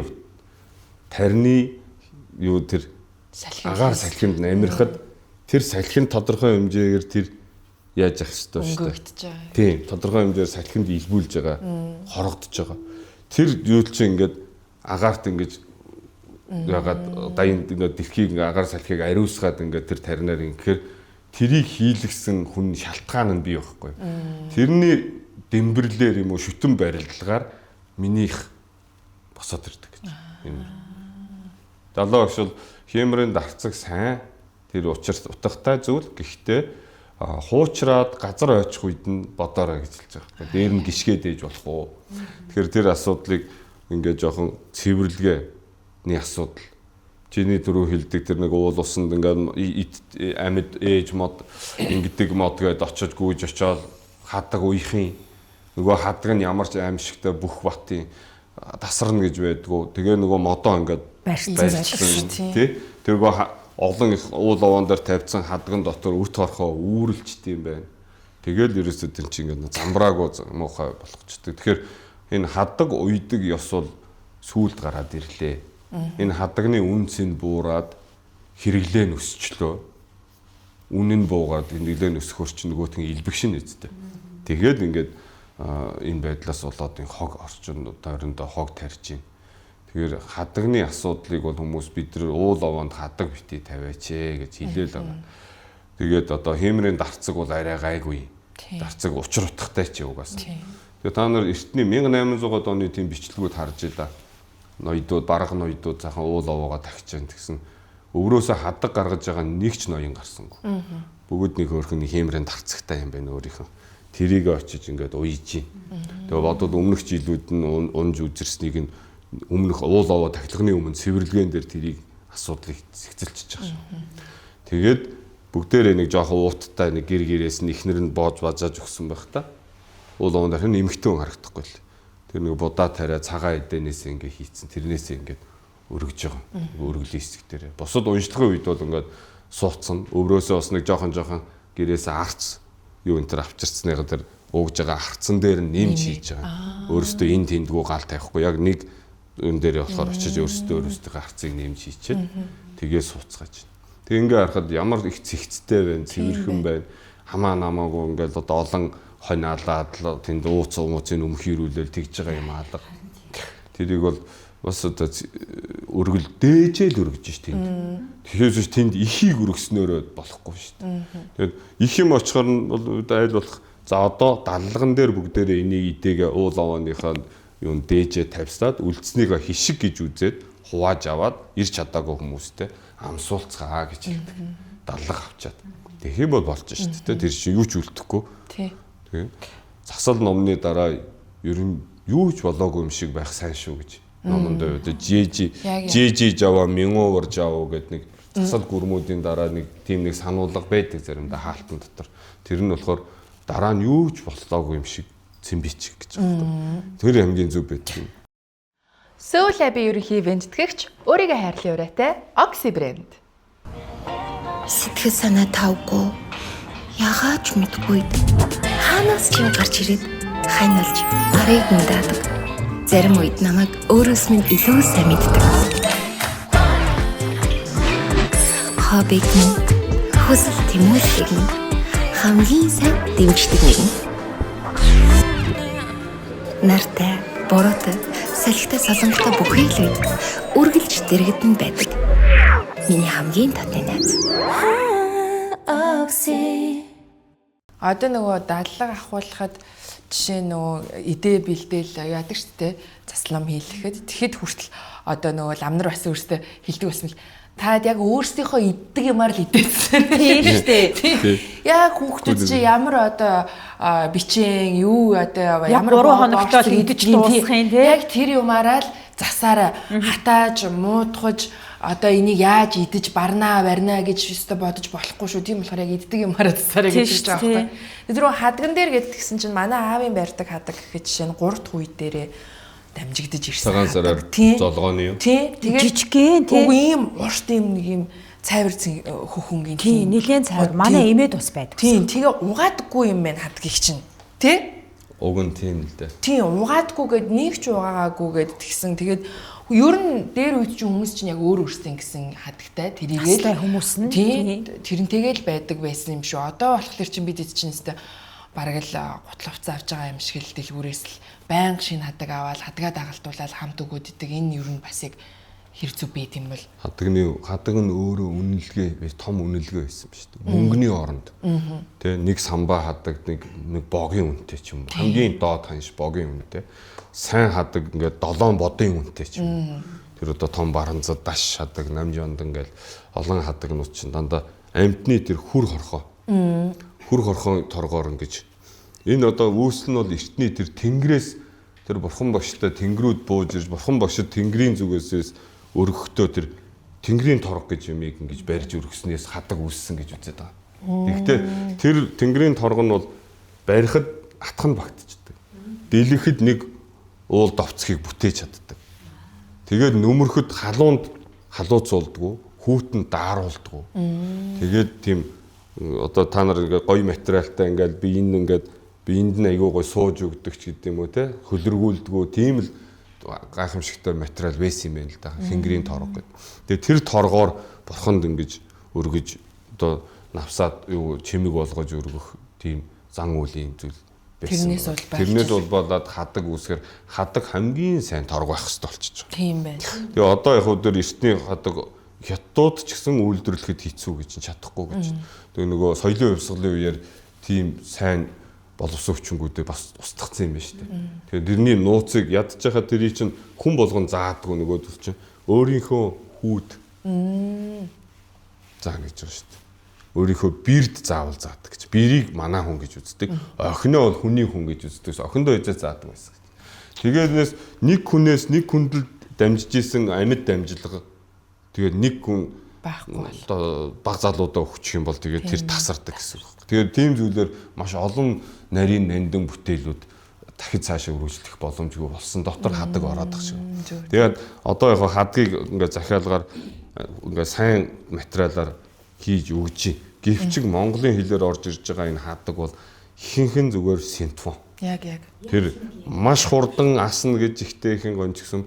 Тэрэн дээр нэг ядж хахад нөгөө 100 хүчтэй газар их очихын нөгөө хадаг нь. Тэгээд галын аюул маш өндөр байдаг. Тэгэхээр уул овоон дээр тэр хадаг баг тавих хэрэгтэй байгаа тань. Ер нь хадагны хэрэглээг маш зөв, үнэртэй, чанартай гоёыг нь түрүүний хэлдэг. Ингээд дамжуулаад хэрэгэлсэн ч болж байна. Тэгээ айлын охины гуйж байгаа бэр гуйж нэг тий 10,000-ын хадаг авч чадахгүй ш зарим. 10,000 ч одоо тийм гоё хадагтай орохгүй л. Гэхдээ бүр нэг зүгээр дом засал хэрэглээд хайдаг хадаг шиг тийм хадаг бариа зогсож байгаа энэ төр бол харамсалтай л одоо зан үйлний талаас тэрийг үн цэнийг жоохон гаргаж ирээ. Тэгээ хадганы хэрэглээг танах хэрэгтэй байна. Тэгээд хамгийн чухал нь одоо танаа юугаар хэрглэж исэн хадгаа эргэлтэнд оруул. Манайхан тийм л байсан. Өнөөдөр энд манад ирсэн хадаг буцаад би хин нэгэнд барьж болдог. Тэрийг ихтэй яг нөгөө ноорхоо хадаг бэлгэнд явдаг гэдэг нь нооруулж болохгүй их цэвэрхэн хадгалмаар байгаа. Ямар сандаа дээр үед хадгийг бооцсон ирээд өврөөсөө гаргаад дийлгэж барьчаад боосон нөгөө цаас боолтоо араас нь өгдөг байсан юм шиг. Тэгэхээр нөгөө хүн буцааж хадгийг ивгэж авчаад боолт нь боогоод нөгөө цэвэрхэн хадгалж ингэж барьдаг. Тэгэхээр хадгийг бол одоо орон хийдүүд байна ялангуяа. Орон хийдүүд өөрийн өргөлд ирсэн хадгуудыг эргүүлээд зах зээлийн үнээс доогуур буцаад нөгөө туслах аж ахуйгаараа дамжуулж дэлгүүр байгаа шүү дээ. Хэд орны дэмжих дэлгүүрүүдээр дамжуулаад арай хямдруулаад зарах хэрэгтэй. Урд тэгдэг ерөөсөн тийм. Хийдийн хадгийг аваад хэрэглээд байгаа. Хямдхан байдаг. Хоёрдугаар сайхан дийлэгтэй юм биш үү? Шүтэнд өргөжсэн хадаг байдаг. Тэндээс очиод авахар хямдхан болдог. Тэгэхээр нөгөө эргээд Монголд орж ирсэн хадагнууд дотроо эргэлдэхээр гаднаас нэмж орж ирж хог болох хадаг чинь багасна. Тий. Тэгээд чөрөөний нэг зүйл чинь хэлдэг онг босгохол юм бол тэнд онг оршдог. Тэрийг би хэлийгж бодчихсан. Чи энд хэдүүлээ одоо гуруулаа нийлээд нэг ингээд чулуу хад босгоод дэрийг ээж мод хад гинүү хүслийн шавгар чулуу гинүү нэг ямаагүй нэр хилээд тэрэндээ ингээд дахил өргөөд ингээд юм бодоод ингээд ерөөсө тэр даруй тэрэнд нэг эзэн бишд орж ирдэг гэж байна. Заавал тэр л оршичдаг. Тэгээ орсон зүйл чинь ингээд бидний сүсэг бишрэл өргөлөөс хүч авчдаг. Тэр хүчний бас тийм юм бол одоо онгонууд хүнийг яаж булаацалдаг вэ гэхээр бөө тэр нөгөө хөтөч юу гэдэг лээ. Улаач энэ төр яадаг чинь тэр хүнээр дамжуулж өөрийгөө тахиулах нь хүч орохын тижээгтгийн нэг их үүсвэр болдог. Тэгээд тэр чинь өөр онг руу өөр онгонууд байгаа шүү дээ. Тэр чинь тэр хүнийг булаацалдах гэдэг хад дахиад өөр онг буулгадаг өөр объект хэрэгтэй болчихж. Тэгэхээр нөгөө бөө олшрох нэг үндсэн шалтгаан чинь тэр онг хүлээж авах тийм онгорхоо савнуудыг олноор бий болгох. Тийм байна. Тэгэхээр бидний нөгөө хам судал хиймэр дорой байх юм бол шууд тэрийг хүлээж авах чадвар болчихно. Тэгээд тэрний хөлөг унаа болоод тэрийг тижээгч болчихж байгаа байхгүй. Тэгээд ийм зүйл онгонууд маш олон хязгааргүй олон байж байгаа шүү дээ. Тэр чинь бид нар нэг 10 шомбор юм босгоод тахил тавихад 10 юм ороод ирчихнэ гэсэн тэр. Тэгэл тэрэнд мөргөөд ингээд байхад өөрийн хэмжээнд тухайн онг жишээ нь одоо хүний биед бууцсан онгны хүний мэргэлсэн юм ойр зур юм хилээд өгдөг дөө. Тэрэн шиг тэр өөрийн хэмжээнд төр хүн жоохон туслах гэж хийчихэ. Гэхдээ хүнээс буйнаар дор байгаад байгаа. Тэгэхээр нэг тийм гайхгүй. Яг олон хүний сүсэг бишрэл тэр онгийн хүч оруулаад тэгээд тэр онгоноос ирж байгаа тусуу энэ насны нэг жоохон дэмжлэгүүд бол байж болох ч гэсэн буйныг хураач чадахгүй болчих. Тэрний оронд бид нар бурхан шүтээндээ тагил мөргөл өргөөд тэр лөө онг шингэхгүй. Яагаад вэ? Яагаад бурханд өөр онг шингэж болохгүй вэ? Та нар өөрөө тийм бурхан болохоор юм болов? Зүгээр дүрсэн бурхан болохоор уу? Одоо тэр дүрсэн одоо нэг гэртээ тийм бурхан зал гэдэг шүү дээ. Тэр нь өөрөө тийм юмтайгаар ирд юм болов? Угаасаа байж байгаа. Зүгээр авчдаггүй шүү дээ. Аваад яадаг үлээ. Юу яадаг? Үгүй аравнэлдэг. Тий. 18 гэдэг чинь машид орших гэсэн утгатай. Ичсэн. Зүгээр. Улаас тэрнтэйгээ хамт ирдэг. Бонуснд тий. Орноо онготойгоо ирдэг. Тэгэхээр 18 гэдэг тэр машид орших гэдэг тухайн дүрз төрх рүү өөр юм орших магадлал байдаг. Бага учраас тэрийг өөр юм оршихгүй яг тухайн бурхан шүтээний тэр оюун санааны хэлбэртэй холбож өгөх юм бол нэгэсэндөө тэрийг тангаргийн лагшин гэж дамцэгвингүү тэн дээр ишэва буюу бэлгүүний лагшинг холбож өгөх хэрэгтэй байхгүй. Тэр холбож ишэвийн бэлгүүнийг оршоож өгөхийг нь 18 гэж хэлдэг. Тэгэхээр 18 заавал хийлэгдэг. Баримл ийм цутгамол ийм дүрстэй бурханд болохоор дотроос нь нөгөө сүн шиг гэж юм. Тэгдэг сүн шиг л. Сүн шиг оршоогоод тэгээ харамналдаг. Тэгээ юу яадаг ч одоо ингээд тэрийгэ дараа нь яах вэ? Одоо нэг ийм өвөө эмээгийн гэрт ч юм уу байсан бурхан тэр энтрийг ингээд үргэлжлүүлээд яаж тэрийг авч явах учраа олдгоо те. Одоо тэр нэг юм хөдөө гадаа ч юм уу нэг чулуу ингээд бий болгоод тэрийг шингээчихэр болчин гэдэг штэ. Тэр буцаагаад уурлах уу? Ууранд хүрэх үү? Одоо намайг та нар ингээд тоохгүй байх гэх үү? Одоо яг одоо сая яг энэ асуудлыг манай гэр бүлд тулгарсан байхгүй яа. Тэгэхээр өвөө өнгөрөөд тэгээд нөгөө өвөөд зориулаад бурхан бүтээлэг гээд тэгээ энэ бурханыг бүтээлгээд голомтон дээр нэгаад үр хөвгтүүдэн сайхан шүтэж явал их үлцэтэй гээд тэгээд бид бурхан бүтээлгээд тэгээ ингээд нөгөө тавьсан чинь бүр нөгөө өвөөгийн аавд зориулж бас зурулжсэн бурхан байна. Эмээгийн ээж тэгээд ингээд бурхтууд байгаа байхгүй. Тэгээ айгүй олон бурхан ингээд зэрэгцээд бас байхлаарэ бас болдоггүй энэ төр гэл ингээл эн чинь учир мэдхгүй болохоор чи ингээл тал талаас айгүй олон юм одоо ингэж тавьж болдгүй нэг дороо ингэж байж болдгүй гэдэг ч юм ингээл янз бүрийн юм. Тэгээ нөгөө угаасаа л ер нь хүний хойдгоо бид нар чи хамгийн сайн хамгийн зөв өөрөнд л хий гэж бодно. Тэгэл ягаад ч нэг юм болдгүй гэдэг юм сонсчихлоор тэр нэг юм болохгүй ч юм шиг л үнэхээр санагдаад л те. За өөгийнхөө бурхныг л ерөөсөө голомтон дээр нь ганцаар ингэ байлгая гэдгсэн чинь бусдын яах вэ? Тэгээ одоо бусдын хаана аваачих вэ ч юм уу те. Нэг бол одоо үргэлжлүүлээд одоо дахиж үтээд явах хэрэгтэй юм болов уу? Дахиж үтэхгүй ингээд одоо хадаг амьдранд ороогоод авдрандаа хийчихлээр бас ингээд ууралж хилэгнээд болохгүй болчдгийм болов уу гэд яг бас яг тийм юу асуудал бас үүссэн. Тэгээ яг гандан дээр авчиж өгсөн л дөө тэр юунууд хуучин бурхнуудаа.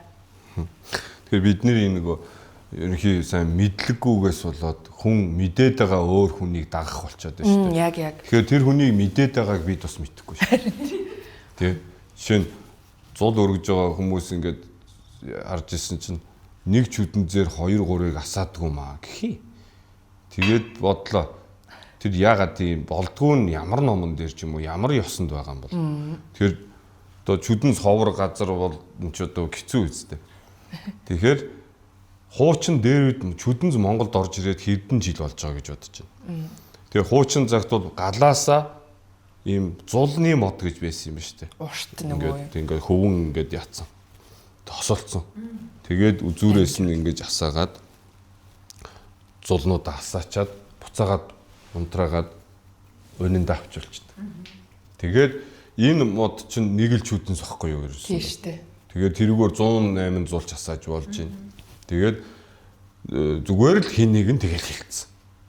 Тэгэл тэр нэрэ болдгоо байх гэлээс зул олгон дээр нэг хэдэн зураал ингээд яаж байгаа хаа утгагүй ийм зүйлийг бид нэр дагах болчихж шүү дээ. Тэгэхээр наад яриа чинь бас одоо тулгамдсан бидний мэдхгүйгээс болоод яагаад өөд болсон бурхан бүтээдэг. Тэгэхээр шинжэн дээр яагаад заавал нэг бурхан буудаг вэ? Энийг төвдөр жидаг гэдэг хэвхэв. Төрлийн эзэн. Төрлийг хариуцагч гэсэн утгатай. Дараа төрөлдөө та нарын тэр шинжэн дээр гарсан тэр зүг тийм хүн бол төрхнээ энэ төр гэдэг зүйл заалт бол заавал 100% баталгаажаагүй. Тэр хүн үнэндээ нэстэ нөгөө сэрэлт кинон дээр гардаг шиг хой зүг тонон гөрүүл болох тухай шинжэн дээр чинь байгаа. Тэгэхдээ тэрийг хизээч ар гэрт хийлж болдгоо. Тэр ар гэрийн сэтгэл зүйд нөлөөлөх нь санаагаар нэгэнт чаналж байгаа хүмүүс дээр улам дарамт өгөхгүй тулд хамгийн сайн боломжийг дурддаг. Тэгэхдээ ямар нэгэн шантаатай хүнд буян сайн хийлгэж ийж. Та нар буян сайн хийгээд нэг бурхан шинээр бүтээгээд тэгээд ийм сайхан ном өрөөл сайн буян хийгээд майн сайн уншвал энэ хүнд нэг боломж байгаа. Сайн боломж нь тэр байна. Тэрийг л дурддаг зөвхөн. Түүнээс ер нь тэр нөгөө нэг шинжээдэн дээр аюул олон хувилбар байдаг гэсэн үг үү тий. Олон хувилбарын хамгийн сайн хувилбар нь төрүүлээд ч байж болдог. Тийм байна. Тий. Тэгэл нөгөө буцаад тийм хүүхэд болж төрхнээ. Гэхдээ буян сайн ивэл хүний төрлийг олон шүү. Хүн төрлөө олсны дараа бол нэг тийм одоо эрдэм маятай гэж ингэдэг штэ. Сэтгэлийг тайвшрахтаа буруу тайвширч идэх байхгүй. Энэ угаасаа дахиад эргээл төрөх юм байна. Бид нартэй ирчих юм байна шахуу. Хүн болчих юм байна гэдээ ингээд тайвширч идэх. Үгүй тэгтэл та бурхны бүтээсэн үү? Буйны сайн хийсэн үү? Адаглаа та нар те өдөрт 10 минут майн уншиж чадах уу? Адаглаад. Хүн чинь нэг майн унших ч одоо 10 минутанд 20 минутанд майн ингээд тогсолтгүй уншаад байхад 49 хоног дотор 100 мянгаыг унших байхгүй юу? Тооцоогоор бол та нар ингээд тооцоо гаргаад үзээрэй. Маш жижиг юм. Тэгэхэд бид нэр 30-40 минут төгжрэх юу ч биш шүү дээ. Тэрийг төгжрэл тооцохгүй шүү. 30 минут төгжрлийг Тэр хооронд ягаад мань уншиж болдгүй. Тэгээ арга гэрийнхэн дээр нэг автомат нэг хиймэл машинаар мань уншуулаад тэгээ нөгөөтгөнд ингээд бараг чихэнд чиртэй болоод шүн унтахтаа зарим нь унтраа чадахгүй унтаад чихэнд нь жон гэсээр гад нөгөө ёо ядаргаатай юм бэ гэд тэрнээс бодоход л нүгэл хураах гэж байгаа байхгүй. Тэгэхээр тэгэж биш. Яг өөртөө маань биш. Тэр бурхны сайхан чин сэтгэлээсээ бүтээлгээд тэрийг нэг хямдхан ингээд домонсон байдлаар биш. Яг ингээд эцэг 3 үед нь ядаж үлдэхээр бодож.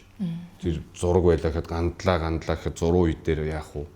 Тэ баримл байлаа гэвэл тэрийг аваад шүтээд явхад хүмүүс. Тэр бидний эцэг өвгдөөс ирсэн бурхан шүтэн чинь сайн дайч биш. Ер нь хэн нэгний маань өөд болоход нь чадан ядан бүтээсэн бурхтууд байна. Тэгээ тэрнэр ингээд олуулаа болохоор бид нар шиг би энэ чи цаашаа би наашаа гээл 50 100 хүжий чинь булаацалдаад ийм биш. Ямар нэг айлын эрх ашигын зөрчилтэй байх юмыг нэг дор суулгаж биш. Эрх ашигын зөрчил гэж бурханд байхгүй. Гол нь юу вэ гэхээр болдгоо хоёр сахиус. Одоо нөгөө ертөнцийн жигдэн би дөрөвний хэлдэг онгонууд. Тийм онг орших магадaltaй тийм зүйлүүдийг нэг дор оршооно гэж байдгүй. Тийм. Хоёр өөр онготойгоо хоорондоо нэг өрөөнд хононо гэж бараг байдгүй шүү дээ. Ер нь бол хэцүү. Тэр чинь нөгөө онгоны зөрчил бол зүнхэн зөрчил байхгүй. Бурхан тийм одоо зөрчил гарахгүй учраас олон бурхан тавилаа гэхэд яг уу сахиуснууд бурхнуудын хамгаалалт гэдгээр доогуур байр эзэлдэг. Бурхад зохиуснууд ялангуяа бурхан багш чи энэ шашны эзэн гэдгээр голлох байр суурь эзэлдэг гэдэг юм өрж зэгцэлчээд дунд нь зүгээр нэг л тахилаа өргөж бүгдэнд нь гэж бодоо. Тэгэл байж хахад тэд нэр ингээд олон бурхан болдгоо гэдэг чинь бас л даам үг болчихж шээ. Тэгэл зарим нь ингээд хаашин тавих уу маах уу гэл гандангаар л нэг судар ном бурханы өдөр ирж байна. Хаяа харамстай айлын үе дамжуулаа шүтэж явбал өгөөж ивэлээ өгөх байсан юмнуудыг ингээ гаргуунд гаргачих чинь. Тэгээ зарим нэрэг төлөг дээр бол бууж байгаа нь үнэн. Бурханы сахиус хуучны юм чинь болохгүй болчихжээ гэд. Гэхдээ тэрний арга зам нь буруу. Тэрийг сэргээлэг ахиж 18 гэхийн оронд тэрийг гаргаад стайл гэж байгаа юм тий. Тэгээд байхгүй. Тэгэхээр оншилсон зүв боловч ардаас нь хэлж байгаа арга нь буруу байгаад байна. Тэрийг уг нь ингээд дамжуулаа шүтээд жишээ нь яг одоо өөд болсон өвөө гэж явд гэхэд өвөө чинь нэг төрөл 40 хоног дотор аавна. Авахд тэр бүтээлгсэн бурхан нөлөөлж өгч байгаа. Дараа нь жилийн ойн дээр ч юм уу өвөөдөө та нар буян хий гэж бодъё. Тэгвэл нөгөө бурхан ч хэрэгтэй байхгүй. Тэр бурханаар дамжуулж тэр өвөөд нэг зүйл хийж болдог. Тэр ихэвч Европ гэдэг дагаал нэг юу цэцэг барайл шарилрын гүгээд иж болохгүй. Тэр чинь тодорхой жилийн цээртэй тий аав хүнд 10 жил, ээж хүнд 3 жил гэдэг. Тэгтэл хятадуудыг дөөрөөгал ханшны хэрн идэ будаа барайл мантуу барайл гүгээд иж болохгүй юм. Энэ чинь манайас бас биш. Тэгэхээр юу вэ гингүүт нөгөө өөд болооч зориулсан бурхан хаана. Тэр бурхан багшийн үйлдвэр бурхан багш гээд тахил нөхөд бурхан багшийн тахилаг үйлдэх ч юм уу бас байдаг л да уг нь. Дордсон байвал тэгээд тэрэнд нь дахиж төв 10 өргүүлээд тахил өргөөд эсвэл бурхан багш том бурхан багштай орон хийдүүдийн бурхан багшд нь зориулаад бас юм тавиулаад тэгэнгүүт тэр бурхан багш нь тухайн талигажид зориул бүтээсэн бурхан нь нөгөө талигачийн дараа төрөлтөө холбогдож гол шийдэж юм байхгүй юу контакт тэрийг устгаж хэрэггүй байгаад байгаа уг нь. Тэгээд хойш хойштой ингээд шүтээд явж гин зарим бурхтууд ягаад гэхээр давхар байдаг штэ. Жаазан дотроо давхар хийцэн. Тэр чинь бас нэг арга байхгүй юу? Ижил төстэй бурхтуудаа нэгтгээд давхарлаад хийцэн. Ягаад өөд болоод чинь ингээд нэг зураг барьдаг болсон чинь 100 жилийн дотор боллоо штэ. 1926 он гэж бодъё. 1926 онд шашин ном гайгүй байсан. 100 жилийн өмнө. Тэгэхээр 1937 оноос хэцүү болж иргээд шашны зан үйлүүд хоригдоход нөгөө өөд болоочийг хөдөөлүүлэхдээ урд нь хамгаалж барьж явдаг бунд хорлын юм байна. Хоригдсон. Тэгэнгүүт Оросыг дөөрэж байгаа юм болж талигажийнхаа зургийг эсэлтэй Ленин, Сталины зураг шиг ингээд өөд болсон зураг нь байж идэг шиг талигачаа бүтээгээд тэрнийхээ ард бунд хорлоо нуугаад тэгээ барай авчиж байгаа. Тэгсэн чинь одоо нөгөө бунд хорлон байдгүй зураг яваад байдаг. Зурганы ард нуух шаарддаг болсон. Гэтэл гол нөгөө утга чанараа ингээд 100 жилийн дотор алдчихлаа. Тийм. Ингээд тийм. Тэгсэн хэрнээ хүний тоол гин тэ машины юуны өнгөл гин нэг тийм тэгшэрээд онцгийн шаардлагагүй зүйлэн дээр бид нар айхтар яс бариад байна. Маш яс барьд юм байл. Хамгийн шаардлагатай зүйл нь 49 хоног та ямар буян хийх гээд байна. 7 хоног дээр нь ямар түлхүү юм хийж байна. Сүр ууг болж байна уу, майн уншиж байна уу, зул хүчээ сайхан өргөж байна уу. Тэгээд тэр бурхны сайхан бүтээлгээд тэр нь тахил тавиг өргөж байна уу. Тэгээд тэр 7 хоног дээр нь сайхан орон хийдийн хурал номонд оролцоод тэгээд тэр нэг чүтэнцтэй нэг 5 цаас ингээд барьдаг даа лам. Тэр чин талигаач тэр уншиж байгаа лам хоёрын хооронд ураг садны холбоо байхгүй бол ах дүүгийн холбоо байхгүй те багш шавийн холбоо байхгүй бол эсвэл нэг өгөө авааны холбоо байхгүй бол тэрний аль нэг холбоосыг хийх нь нэг юм өгж авсан байх хэрэгтэй. Тэгээ холбоотой бол тэрнийг талигаачтай контакт хийж өгч байгаа. Холбож өгч байгаа. Бүгдийн тэр лам уншиж исэн хурал нь уг нь өөр айлын хурал байж болно. Тэр хийдийн угаасаа уншдаг хурал байж болно. Та нар очиод нэг өнөөдрийн манц бэрээс нэг цайны сүг нь хийчлээ те. Цайнд нэг аяг сүү хийчлээ. Лам болгоны гар дээр нэг чүдэнц нэг юмтай нэг дан юм өгөхгүй санаатай нэг юмтай хамт өглөө. Тэнгүүд өөд болоо чи нэрийг хамаагүй бичиж чин тэн дээр чинь хилчиж болно эсвэл. Тэгэнгүүт тэр авсан лом болгон ийм ирлээ гэдэг ингээд дотроо бодоол ингээд яхад шууд талигачтай контактлж. Тэгээд нөгөө тэр өдрийн хурал ном давхар контакт тэр тийшээ канал сувг орчиж. Ийм маягаар буян хийж явдаг. Тэгэхээр тэр бурхны бити устгаарай. Тэрийг бүтээх хэрэгтэй. Харин элдв янзын шинэ онго бити босгож тэрэнд чи юм оршдог. Оршоод харин жинхэнэ олон онго нэг дор тавьбал жинхэнэ булаацалдаан болно. Болох магадaltaй. Тэр юмнуудаа ялгаж л ойлгомоор л юм байна те. Юу гэдгийг Дандангийн хашаанд байдаг мод хүмүүс хүслийн мод гэд нэрлэлсэн. Бидний 1980-ад онд бидний баг байхад тэр мод хүслийн мод нэргүй байсан. Ингээд бас л шинэ нэртэй болчлоо та нарын буйнаа. Зүгээр л мод байсан гэж үү. Тэр зүгээр ямар түүхтэй вэ гэхээр гунгаач байлын датсангийн буулгаж чадаагүй багна. Тэрийг хөрөөтгөд цус гарсан гинлээ. Тэгээд тэрийг яагаад гисэн бэ гэсэн чинь 1906 онд 13 дугаар далаа лам хүрээнд морилоод гунгаач байлын датсанд өөрийн дагуулж ирсэн 13 гівш лаарамптай хамт ном хаялцаж Монголын мэрэгдтэй ном хаялцаад өдөржин шүнжингийн юм болсон. Тэгээ үүрээр гадаалахтаа тэр багныг мотраараа ингэж эрхийн уруугаа ингэж доош нь харуулж ингэж дарсан битг. Тэгээд энээс энэ л үлдэхэндээ гэж дүндгэнсэн байхгүй бошиг үзэж одоо ирээдүг эндээс энэ л үлдэх юм байв да гэж. Тэгэж бурхан Монголын шажин бол үнэхээр мундаг болж төгс туйлдаа хүрчижээ.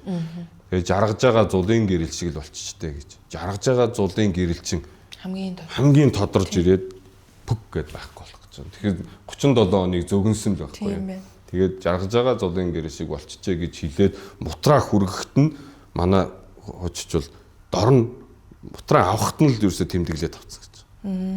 Тэгээ бидний богооход яг 5 тод байсан байхгүй юу. Тэгээ ингэж дарж дагаж бурхан 70 гişin бутар тавьсан хэлбрээр нь тавьж агаад нэг айдас авдаг гэсэн. Тэгээд далаа лам энийг айдсалсан.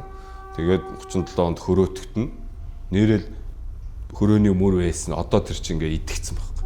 Ингээд идэгсэн юм удаа цементэн доор орцсон. Тэгээд энэ модонд хүмүүс ингэж мөргөөд байтал тэр олон хүмүүс хүжгэлж мөргснөөр тэр мод хүчтэй болчихж байгаа. Нээр нь далаалам 10 наалцж байгаа. Тэгэхээр хүмүүс тэрийг одоо хүслийн мод гэд нэрлэнэ үү, юугаа гэд нэрлэнэ. Очоод залбирж л байгаа нь бол бас утга учиртай байна. Түүн шиг өөр газрыг та нар ингээд нэг ээж хад хүслийн хад гэд нэрлээл мөргөөд байхад тэнд нэг юм оршино. Гэхдээ сайн юм орших муу юм орших мэдхгүй. Та нарт ямар ч нэг нөлөө бүхий байна. Тэгээд шүтэх тусам нөлөө орж эхлэн хүч орно. Гэвчиг тэр онг сахиусанд аврал одуулж байгаа бол бурхан сахиусанд аврал одуулсныг та нар цуцалж идэг. Амьгийн аюулна. Аврал одуулахдаа зүгээр надад нэг ингээд ийм ажил байгаа та нэг туслаарай аян зам болгоогоорой гэсэн маягаар болно. Энэ насны ойр зурыг. Бүр одоо аварч өршөө мөршөөгээд аштын амар амгалан хувь тавилангаа даатгаж байгаа бол болохгүй гэсэн байна. Энэ юм жоохон хэмжээ хязгаар нь мэдэх хэрэгтэй.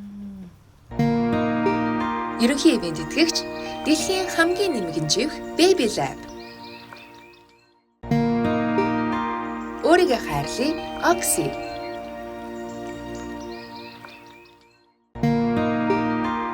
My Mommy их хүүхдийн бүтээгдэхүүний төрөлжсөн дэлгүүр. Одоо манай контентийг ерөнхийдөө эмэгтэйчүүд, ээжүүд голцоо үздэг. Тэгээд энд бас асуумаар байгаа зүйл нь нөгөө эхийн ерөөл гэж нэг хүчтэй зүйл. Би болохоор өөрөө тэрэнд маш их итгэдэг. Одоо ээж хүн үр хүүхэдтэй санаатай болон санамсаргүй юу гэж одоо хэлнэ. Тэр ингээ буцаад ягаад ч юм хүүхдтэр тусдаг гэж би болохоор итгэдэг. Тийм болохоор нөгөө хоёр хүүхдээ бас загнахтаа одоо чи тэнэг юм уу гэж хүртэл хэлж чаддгүй байхгүй юу? Ингээд тэнэг мангар юм уу тэр минь надаас унсан үр хүүхдэд л ягаад би хүүхдэд тэнэг мангар юм уу гэж загинж байгаа үлээ гэд тэ. Тэгэхээр нөгөө ингээд хэлж байгаа үг болгоно нь зэмлж болно. Гэхдээ тэр нэг тийм зэмлэн хүртэл нэг тийм ерөөлттэй ч юм уу байх ёстой юм шиг надад санагдаад би айгүйх тэр дээр хичээдэг.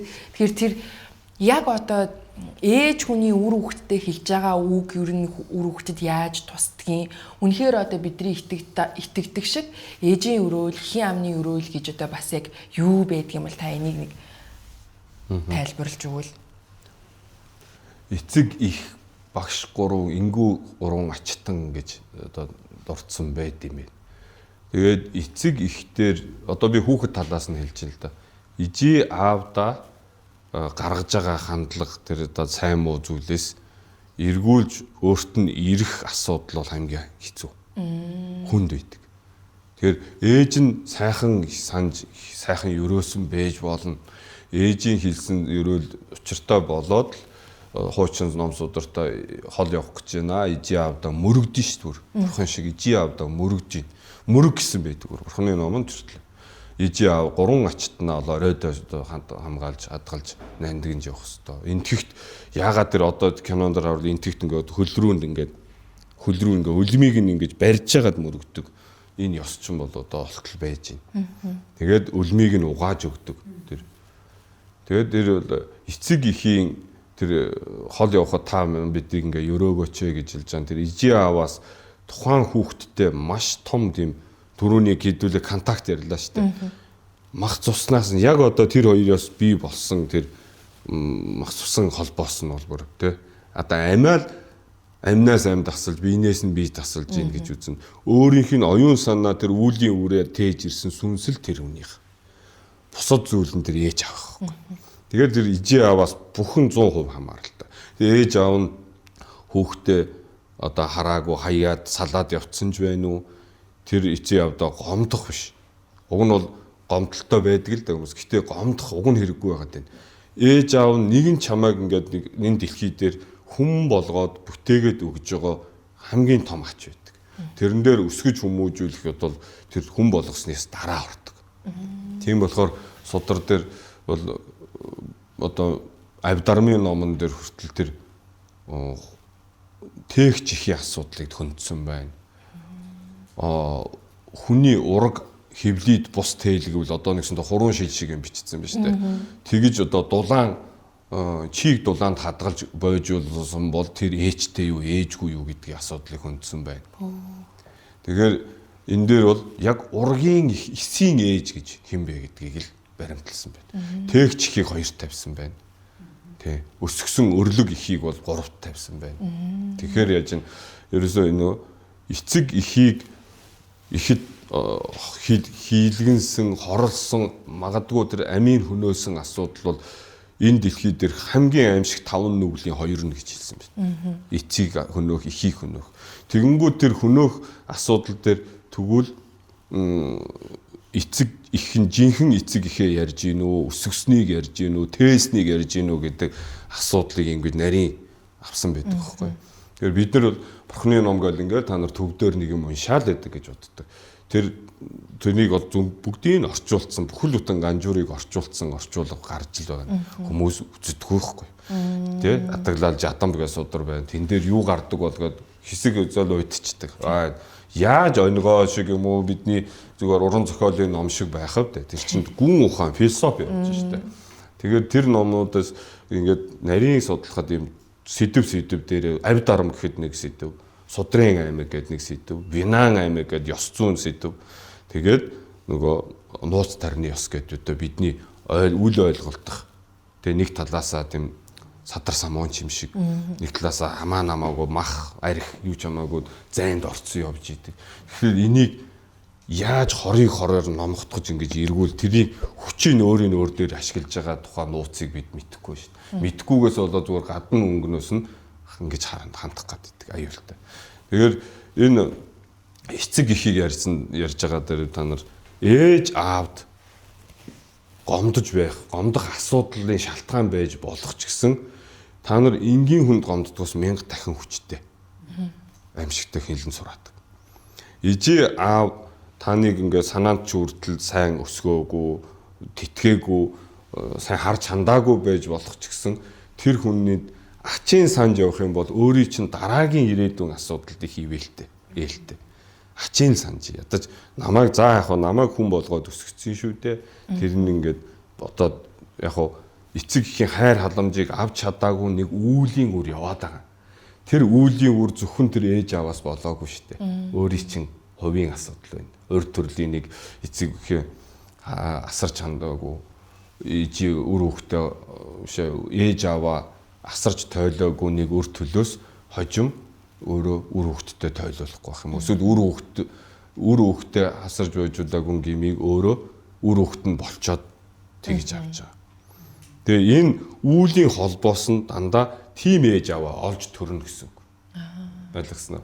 Та азгуутайд нэг тийм одоо айл төрсөн юм биш. Богд зонхоо хэлсэн мэт те. Урд нь юу хийснийгээ өнөөдрийнхээ амьдралаар хараарай гэж. Хожим юу идэлхийгээ өнөөдөр хийж байгаа үйлдэлээр хараарай гэж ингэж хэлж байгаа. Тэгэхээр энэ бүхэн чинь бас л мөнх биш. Битгий гутар. За миний тавилан энэ насны тавилан ийм л юм байгаа. Гэтэ тэрний урд би бүр Чингис хаан шиг явсан үе байгаа бид нарт. Тэ хорол зүрийн хаан гэж чинь Заграваадын хаан гэдэг чинь дэлхийг захирна гэж байгаа юм. Тэгэхээр дайн хийхгүйгээр захирах, дайн хийж захирах гэд 4-5 ингээд эмблем юу гэдүүлээ эренбэнд байдаг. Манай Чингис хаан яг хуу дайн хийж захирдаг нь байсан баг. Хорол зүрийн хаан. Гэтэ бид нар тийм байж үтсэн. Дэлхийн хамгийн баян байж үтсэн. Тэ 500 хатантай байж үтсэн. Тэгэхээр энэ бүхнийг бодохоор та нар өнөөдөр би энэ наснда зүгээр бүр хинч биш байж болно. Юу ч байж болно. Гэхдээ энэ бас л мөнх шүү байхгүй. Тэр ч мөнх сайхан байсан амьдрал мөнх байж чадаагүй, энэ нас амьдрал байж чадаагүй. Тэгэхээр юм бүхэн мөнх биш болохоор битгий гутар. Харин дараагийн процессыг өөрөө бэлт, зүгээр бэлт. Тэгээ ээж ааваагаа сайхан асарч хүндэл. Тэгээ ээжийн аваастаа сайхан хандаад зарим ээж аав жоохон буруу гэх юм уу, хүүхдээ буруу загнадаг, буруу хүмүүжүүлдэг тийм зүйл байна. Гэхдээ тэрийг яалтав, тэрийг ч одоо нөгөө өөрчлөхөд хэцүү л.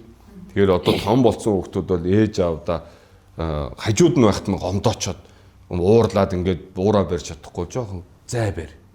Тэгээд ээж аавгаа ачийн бодоод биний ууралдаг бол миний буруу шүү гэж. Чи 100 хүнд ууралсан илүү хөнгөн тусна. Энгийн. Ээж аавдаа 1 секунд уурлахын оронд өөр хүнд 100 хүнд 1 цаг ууралсныг хилэнцэн баг тусна. Тэгэхээр ээж аавтаа болгоомжтой хажууд нь байхдаа ер нь жоохон даруул. Тэг ингээд нэг ээж ааваа хүндэлж хандах хэрэгтэй. Эхийн сэтгэл үрээл боддог. Ялангуяа ээж дээр ярьдаг те. Ээж хүүхдээ л сайн сайхан яваасай л гэж боддог.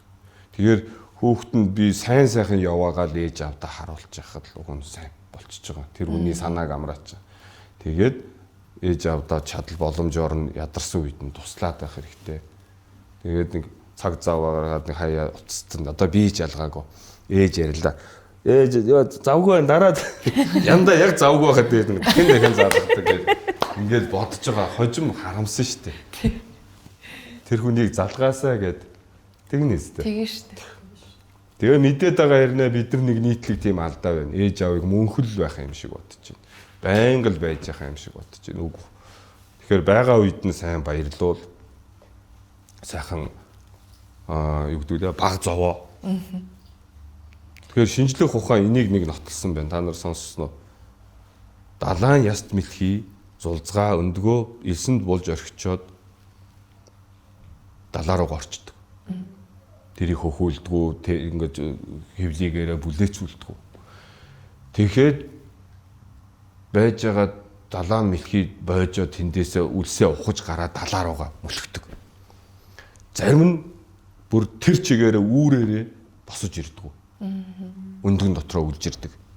Энэ яагаад вэ гэж судалсан чинь их далаа нөгөө зулзгалсан мэлхий хаана явж ийн гэдгийг наадсан. Зулзгалсан мэлхий далаадаа үхэхээр зулзаг өндөг тэр ирэг дээр үхт юм байна гэдгийг шинжлэх ухаан тогтоосон чинь тэрийг Авд армын номон дээр зод завааг зохиосон Басу Бандугийн альтцсан байсан биз дээ. Юу гэсэн хэр ирэг дээр байгаа үр зулзгаа инэрсэн сэтгэл нь тасраагүй цагт гэж байгаа байхгүй. Тэр зулзаг бойждаг гэж. Тэгсэн чинь хөөхий их нь үхчихэр чи энерги сэтгэл нь тасарчаа үргэлж. Тэгэхээр тэр далаа дотор хөвж яваа мэлхий энд байгаа тэр 100 өндгөн зулзган өндгөө бодсоор л явсан үед тэр өндөг бойж жил байдаг байна. Сонирм байгаад. Тэгэхээр энийг шинжлэх ухаан ихийн сэтгэл үртэй холбоотой байдгийг нэг шижмээр ингээ гаргачихсан. Амьдралын бодит жишээгээр та нар ээжийн сэтгэл хүүхдэд сэр хийгээд үрдээ санаан зовход тэр хүүхдэд нэг юм болсон байдаг шүү дээ. Эн чинь контакт явж байна. Энэ контактыг хинч үгүйсэхгүй харин ч шинжлэх ухаан баталж өгч байна. Тэгэхээр энийг бодсод та нар Алтан гэрэл судар дээр тэр бурхан багш бодисодоо байхдаа бие өлөгчм 5 зулцахтай өлөгчм барсад бие өгч явах түүх гардаг. Тэн дээр хатан ээж нь 3 хүүгээ ингээд хальт унтаа зүүдлэхтэй 3 хүүрзгэн шувуу нисэж явтал шонхор нэг багыг нь шонхор шүрчлээ гэж зүүдлээд дахиад дараагийн зүүд нь ингээд зүүд солигдсон чинь шүдэн ингээд унлаа гэж үзсэн гэж. Тэгээс ирээд их сэжигэл зүүднээсээ сэжиглж хаанда хуучны үгэнд хүүрзгэн шувуу хүүгийн сүнс гэдэг юм аа. Дээр нь бас шүд унлаа гэж зүүдлээ. Энэ их муухай юм аа гэж. Тэгэд одоо 3 хүү мэн зүгээр байгаа та гэж. Тэгээ хаана болохоор одоо аав нь жоохон үл тамсан. Гайгүй л хэлгүүтэй гэжсэн 2 хүн хүрээдэрч байгаа. Тэгээд жижиг нь яасан гэд. Тэгсэн ойд үлдсэн штэ нэг амтм үүснэ гэж үлдсэн штэ гэд. Тэгээд болохоо байлаа гэд мэдээл цэрэг хөдөлгөөл очисон чи айл хэдэ итцсэн байсан байдаг. Тэгээд ойлж яхад нөгөө бурхан багш тэнгэр төрчиж байгаа тэр буйнаар. Тэгээд тэнгэрийн төрөл чинь нөгөө сайн буй хүчтэй буйны үл чинь 49 хоног хүлээдэг юм байна л да. Шууд юу төрөл юулж болдог. Тэгээд тэнгэрээс нөгөө төрөнгүү тэнгэрүүдийн нэг ялгаа нь хаанаас төрснөө мэддэг. Ямар үйлээр тэнгэр төрчлөө гэдгээ мэддэг юм байна. Төрөнгүүтэй. Тэр чинь нөгөө ихийн умаад бойжих сар хэрэггүй юм байна л да. Тэгээд шууд нөгөө элбийн төрөлтөөр төрдөг учраас ихийн умаа шаарддаггүй шууд төрдөг. Тэгээд төрсөн даруйда өөрөө ямар буйнаар төргөө гэдгээ мэдэнгүүтээ би чинь бие баранд өглөг болгоод өгсөн юм шүү дээ. Гэхдээ одоо нөгөө ээж аамаа сүйд болж байгаа бах та гэд очиод иргсэн чинь ээж ан тэнд ухаан алдаад ингээд өө юм болж яхаар нь тэнгэрээс цэцэг цацаад тэгээд та ингээд тайтгараа гэдгсэн чинь чи хинбэ гэдгсэн би таны хүү чи тэр байна. Би ингээд ийм сайхан төрөл авцсан шүү. Та нар битгий шаналаарай. Наад ингээд юугаад ингээд намайг одоо ингээд айтайхан оршуулад юм сэтгэлээ марттаа гэд. Ингээд тайтгаруулсан тухай Алтан гэрэл судартай гардаг. Тэгэхээр энэ нөгөө тэр газрын би очиж үзсэндээ ер нь Катманду, Непалийн нийслэл Катмандуд байдаг. Тэр баранд бие өгсөн газар нь босгосон сувраг. Тэр суврагны доор тэр ясн байдаг. Тэр баранд бие өгсөн. Тэгээ бурхан багш өөрөө тэрийг шавнартаа үзүүлж та нар бодисодвагийн яс үзэх үү гэж. Тэгээ сонирхаа тгий гэсэн чинь наатахаа уух гэв.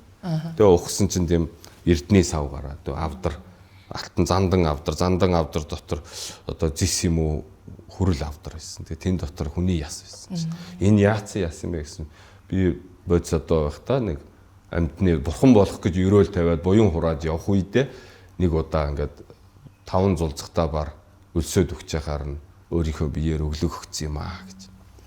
Тэгээд тэр түүх үлдээ тэр нөгөө тэрэн дээр суурга босгосон нь Катмандуд байдаг байхгүй.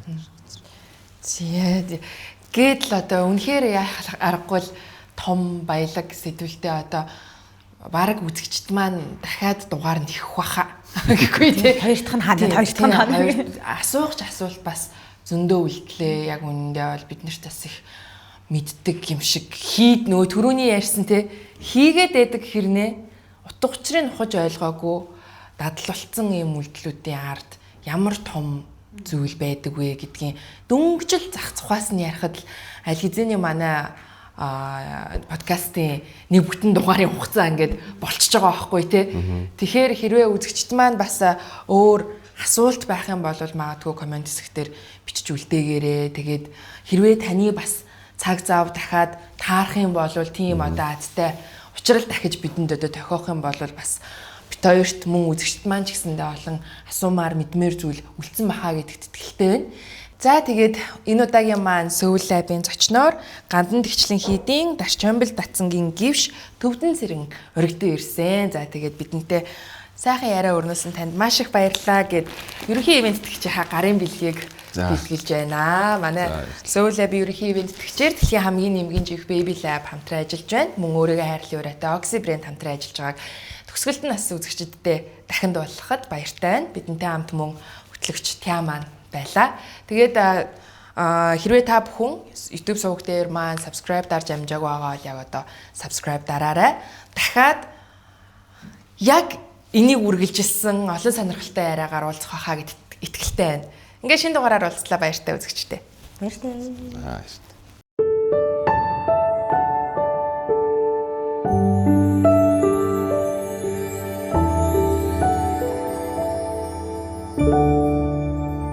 Soul Lab